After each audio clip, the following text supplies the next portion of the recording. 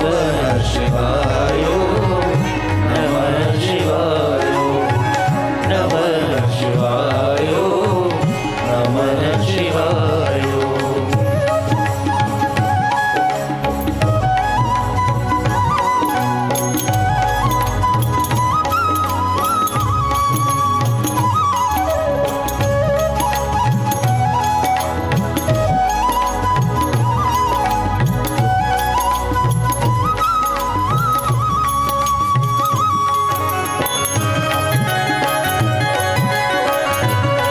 નમઃ શિવાય નમઃ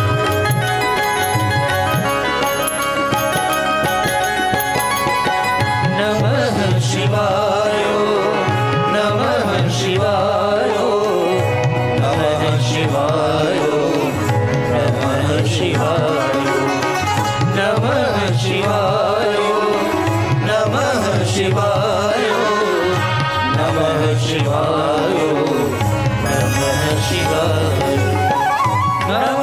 શિવાય નમઃ શિવાય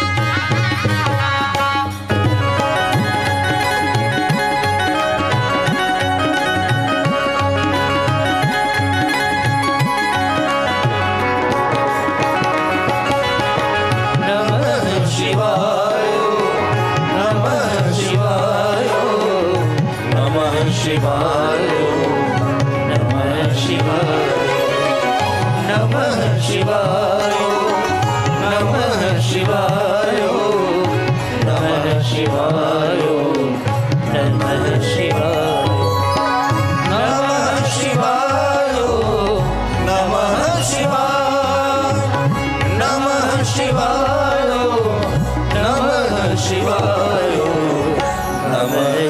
શિવાય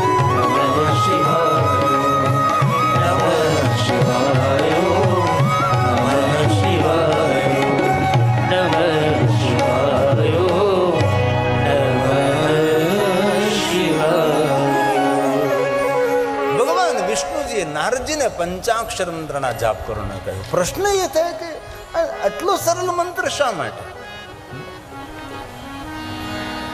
દુનિયામાં એટલા કઠિન કઠિન મંત્રો છે અને કોઈ કઠિન મંત્ર ન આપતા સરળ મંત્ર શા માટે? વિષ્ણુ ભગવાન જાણે છે કે નારદજીના માટે આ સરળ શ્રેષ્ઠ માર્ગ એ નારદજીને સંતાપમાંથી મુક્ત કરશે. અને જ્યારે માણસ કોઈ જ્યારે સંતાપથી ઘેરાયેલો હોય, ઉદ્વેગથી ઘેરાયેલો હોય, ત્યારે તેને સરળ માર્ગ દેખાડે. ઘણીવાર માણસો માનસિક રીતે ડિસ્ટર્બ થયેલા હોય તો તેને સાચો અને સરળ ને શ્રેષ્ઠ માર્ગ દેખાડે. ભગવાન વિષ્ણુજી નારદજીને કહે છે કે નારદજી, આ પંચાક્ષર મંત્રનો જાપ કરો, તમે સંતાપમાંથી મુક્ત થશો. ભગવાન વિષ્ણુજી નારદજીને શિવ ભક્તિનું માર્ગદર્શન કરે છે. અને કોઈ પણ માણસ સંસારમાં પીડિત હોય અને એને મહાદેવની ભક્તિનું માર્ગદર્શન કરવું એ શ્રેષ્ઠ પુણ્ય પણ છે. અનેક માર્ગો દેખાડવા કરતા ભગવાન મહાદેવનો માર્ગ દેખાડવો એ શ્રેષ્ઠ છે. ભગવાન વિષ્ણુજી નારદજીને પંચાક્ષર મંત્ર ઓમ નમઃ શિવાય મંત્ર આપે છે. શિવ મહાપડા ગ્રંથમાં આ ઓમ નમઃ શિવાય મંત્રનો ખૂબ મહિમા છે. અતિ વિસ્તારથી વિસ્તૃત મહિમા છે. વિષ્ણુ ભગવાન સ્વયં પણ વિસ્તારથી મહિમા ગયો. સપ્ત ઋષિઓએ, ભગવાન રામજીએ, ભગવાન કૃષ્ણજીએ આ પંચાક્ષર મંત્રનો મહિમા ગયો છે અને પંચાક્ષર મંત્રનો સ્વીકાર કર્યો છે. અને વિશ્વના દરેક મંત્રોના જાપ ન કરી શકે, પણ આ વિશ્વમાં જેટલા મંત્રો છે દરેક મંત્રોના જાપ કરવાનું પુણ્ય મેળવવું હોય તો માણસે કોઈ પણ સ્થિતિમાં આ ઓમ નમઃ શિવાય મંત્રનો જાપ કરો. જરૂર શિવ મહાપુરાણ ગ્રંથમાં કહ્યું છે કે ગુરુ મુખેથી ગ્રહણ કર્યા બાદ ઓમ નમઃ શિવાય મંત્રનો જાપ કરો. પણ એવું પણ કહ્યું છે કે ગુરુ મુખે ગ્રહણ ન કર્યો હોય પણ મનુષ્ય માત્ર માટે આ મંત્ર સુખ આપનારો, શાંતિ આપનારો છે. ભગવાન મહાદેવના મુખમાંથી પ્રગટ થયેલો મંત્ર છે. આ ભગવાન શિવજીએ આપેલો મંત્ર છે. પ્રણવ સાથે જોડીને નમઃ શિવાયનો જાપ કરવો અને આ મંત્ર હાલતા ચાલતા, બેસતા ઉઠતા, ખાતા પીતા, ઊંઘતા જાગતા, ઘરમાં, વનમાં, શમશાનમાં, પવિત્ર અવસ્થામાં, અપવિત્ર અવસ્થામાં, કોઈ પણ સ્થિતિમાં માનસિક સ્થિતિને સુધારવા માટે આ મંત્ર એક શ્રેષ્ઠ ઔષધિ તુલ્ય મંત્ર છે. તેથી માણસે પોતાનો શુભ અને મંગલ કરવું હોય તો આ મંત્રનો આશ્રય કરવો. ભગવાન શિવની પૂજા માટે અલગ અલગ મંત્ર સ્તોત્ર કંઠસ્થ ન હોય તો ઓમ નમઃ શિવાય મંત્ર બોલીને શિવની પૂજા કરી શકાય છે. અને ભગવાન મહર્ષિ વેદવ્યાસજીએ કહ્યું કે કઠિન વેદોક્ત મંત્રો બોલીને જે શિવની પૂજા કરવાનું ફળ મળે છે તેના કરતાં કરોડો ગણું ફળ આ ઓમ નમઃ શિવાય મંત્રનો જાપ કરતા શિવની પૂજા કરવી તેના કરતાં અધિક ફળ આપનારો છે. અને કોઈ પણ ગ્રહોની પીડા હોય, ઘણા માણસોને ગ્રહો બહુ નડતા હોય, એ પોતે આખા ગામને નડતો હોય.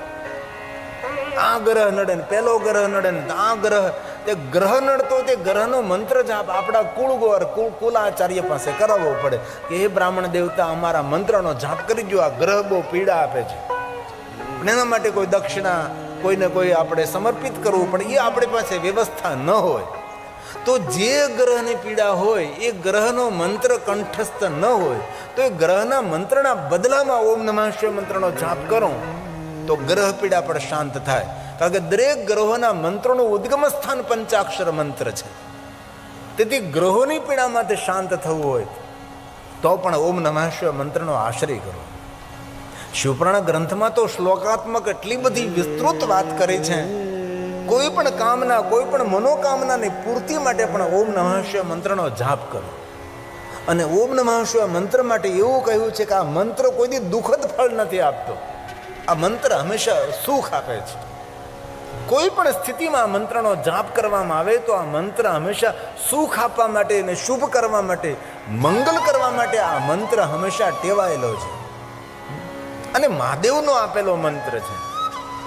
તેથી કોઈ પણ જાતિના, કોઈ પણ જ્ઞાતિના, કોઈ પણ વર્ણના, કોઈ પણ દેશના, કોઈ પણ ઉંમરના આ મંત્રનો આશ્રય કરી શકે છે. ભગવાન વિષ્ણુજીએ નારદજીને ઓમ નમઃ શિવાય મંત્ર આપ્યો છે. નારદજી, તમને શાંતિ મળશે આ મંત્રનો જાપ કરવાની. હવે નારદજી એક બીજી વાત યાદ રાખો. હવે ભગવાન વિષ્ણુજી નારદજીને એક બીજી શ્રેષ્ઠ વાત કરે છે. નારદ, સાંભળો તમે. અને વિષ્ણુ ભગવાન સ્વયં બોલે છે. આ શ્લોક વિષ્ણુ ભગવાન બોલ્યા છે. હે નારદ, આપાદમસ્તકં સમ્યગ, હે નારદ, ભસ્મનો તુલ્ય સાગર. ભગવાન વિષ્ણુજી નારદજીને કહે છે આદરપૂર્વક, હે નારદજી, ભાલમાં ભસ્મનું ત્રિપુંડ કરો. આપણને ઘણી વાર પ્રશ્ન એવા થતો હોય કે આ ભાલમાં આ 3 લીટા શા માટે દોરતા હશે? પણ ભાલમાં ભસ્મનું ત્રિપુંડ એ મનને શાંત કરે છે, અશાંત મનને દૂર કરે છે. અને ભાલમાં ભસ્મનું ત્રિપુંડ આપણી રક્ષા કરે છે. એ આપણું રક્ષા કવચ છે. તેથી સાધુ, સંત, મહાપુરુષ, મહાદેવના ભક્તો ભાલમાં ભસ્મનું ત્રિપુંડ કરે છે.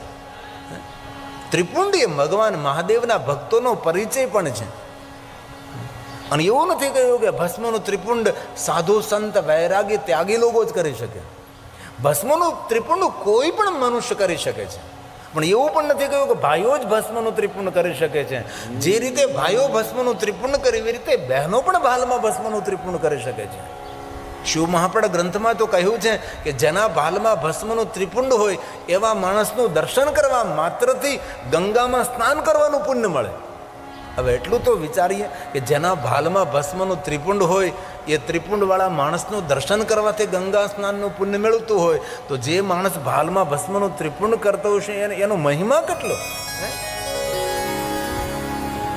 અને બહુ હૃદયથી કહું છું, ક્યારેય પણ મન વિચલિત હોય, આમ તો 24 કલાક આપણું મન વિચલિત જ હોય, આપણું મન ક્યાં ઠેકાણે હોતું જ નથી. એ વિચલિત મનને શાંત કરવા માટેની શ્રેષ્ઠ કોઈ ઔષધિ હોય તો ભાલમાં ભસ્મનો ત્રિપુંડ છે, અનુભવ તો કરજો. ક્યારેક કોઈ જગ્યાએ ગોઠતું ન હોય, અણગમો થતો હોય, બેચેની લાગતી હોય, ન બોલવું ગમે, ન વાત કરવી ગમે, ન કોઈ સાથે રહેવું ગમે, ન વાર્તાલાપ ગમે, ન ઘરમાં ગમે, ન બહાર ન ગમે, અણગમો. ત્યારે ભાલમાં ભસ્મનું ત્રિપુંડ કરવાથી મન આનંદિત થાય છે. અને ભાલમાં ભસ્મનું ત્રિપુંડ એ મનને સંદેશ આપે છે કે હે મન, તું શાંત થઈ જા, બાકી આ બધું નાશવંત છે. નાશુરતાનું સર્વશ્રેષ્ઠ સંકેત કોઈ હોય તો એ ભસ્મ છે. ભસ્મ શું છે? આ મહાદેવજી પોતાના અંગ પર ભસ્મ શા માટે લગાવે છે? ચંદનનો લેપ કેમ નથી કરતા? કોઈ સુગંધિત દ્રવ્ય કેમ નહીં ભાઈ? ભસ્મ શા માટે? કારણ કે ભગવાન શંકરજી આ મનુષ્યને, દેવતાઓને, ઋષિમુનિઓને મોટો સંદેશ આપે છે કે એ ઋષિમુનિઓ માયાથી સતર્ક રહો. બાકી જે આપની આંખો દ્વારા તમે જોવો છો આ બધું જ નાશવંત છે. નાશવંતતાનો શ્રેષ્ઠ કોઈ સંદેશ હોય તો ભગવાન શંકરજીના અંગો પર ભસ્મનું લેપન છે. અને આપણે સૌ જાણીએ છીએ ભાઈ, 40 કિલો લાકડા 2.5 કલાક બળવાનું, એના માટે માણસ આખી જિંદગી સળગે છે. એનાથી વિશેષ શું છે? અને ભગવાન શંકરજી મૃત્યુનો સંદેશ આપનારા દેવ છે, અને મૃત્યુ સત્ય છે. આપણે 60 કે 70 કે 80 વર્ષ થયા ને પછી આપણે ગણતરી રાખવી જોઈએ હવે કેટલા વર્ષ ધરતી પર રહેવાનું છે. એ પ્રમાણે આપણું બધું કાર્યક્રમ હોવા જોઈએ, એ પ્રમાણે પ્લાનિંગ થવું જોઈએ કે તમે 50 વર્ષના થયા તો પછી આપણી પાસે કેટલા વર્ષ છે, કે 100 વર્ષના તે 50 વર્ષ હવે જીવવાના રહ્યા. 70 વર્ષના થયા તો નક્કી કરવું જોઈએ કે 70 વર્ષના થયા હવે 70 વર્ષ ધરતી ઉપર નથી રહેવાનું. એ પ્રમાણે બધું આપણું મેનેજમેન્ટ હોવું જોઈએ, બધી વ્યવસ્થા હોવી જોઈએ. પણ માણસની મોટા મોટી વિનમણા છે કે માણસ પોતાના મૃત્યુને સ્વીકારવા માટે તૈયાર નથી.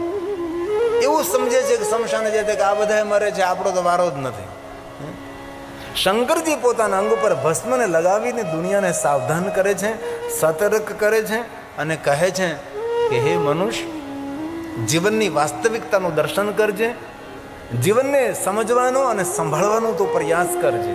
આ શંકર ભગવાનનો મોટો સંદેશ છે.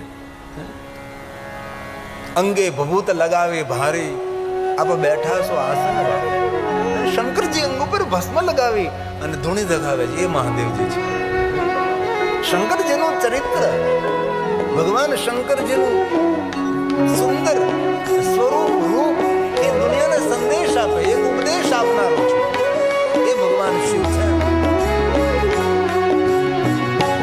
અંગે ભૂત લગાવી ભારી, અંગે ભૂત લગાવી ભારી, આપ બેઠા છો આસન વાળી, આપ બેઠા છો આસન વાળી, પીતા ઈશ્વરના પ્યારા ભારી, પીતા ઈશ્વરના પ્યારા ભારી, ઘોડા બેઠા છો આસન વાળી, ઘોડા બેઠા છો આસન વાળી.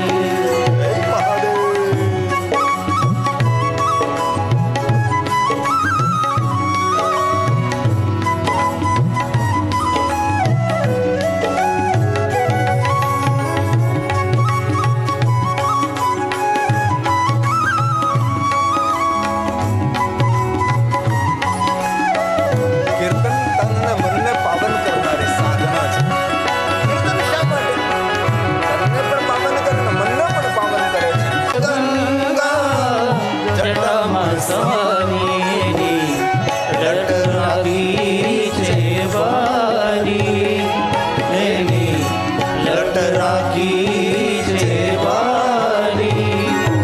થોડા બેઠા છો આસન વાળી, થોડા બેઠા છો આસન વાળી. હે મહાદેવ.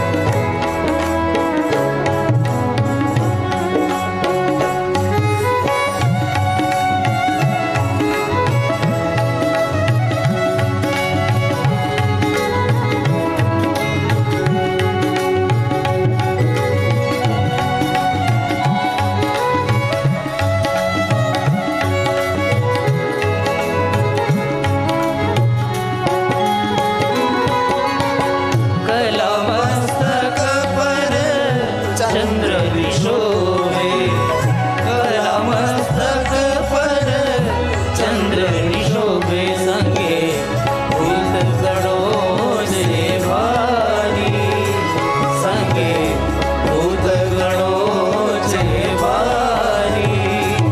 થોડા બેઠા છો આસન વાળી, થોડા બેઠા છો આસન વાળી.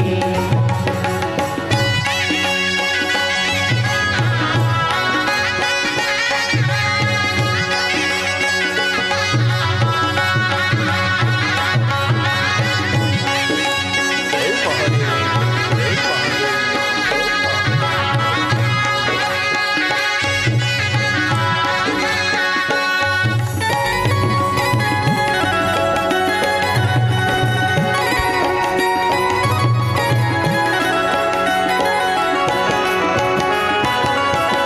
ભસ્મ વિભૂતિ વ્યાગાંબરધારી, ભસ્મ વિભૂતિ વ્યાગાંબરધારી. એને ગિરજા જોઈ હરખાણી, એને ગિરજા જોઈ હરખાણી.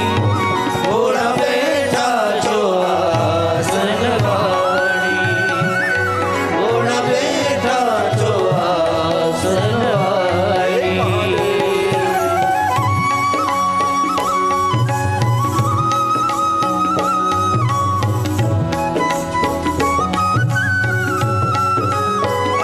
મહાદેવ કો યાદ કરે.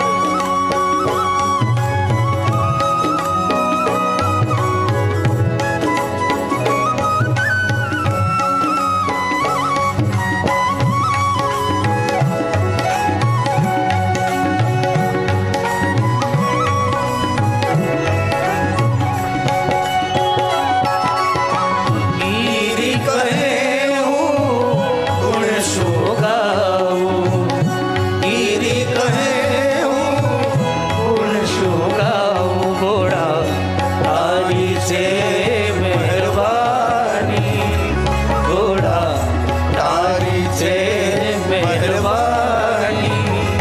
થોડા બેઠા છો આસન વાળી, થોડા બેઠા છો આસન વાળી. અંગે બબૂલ લગાવી ભારી,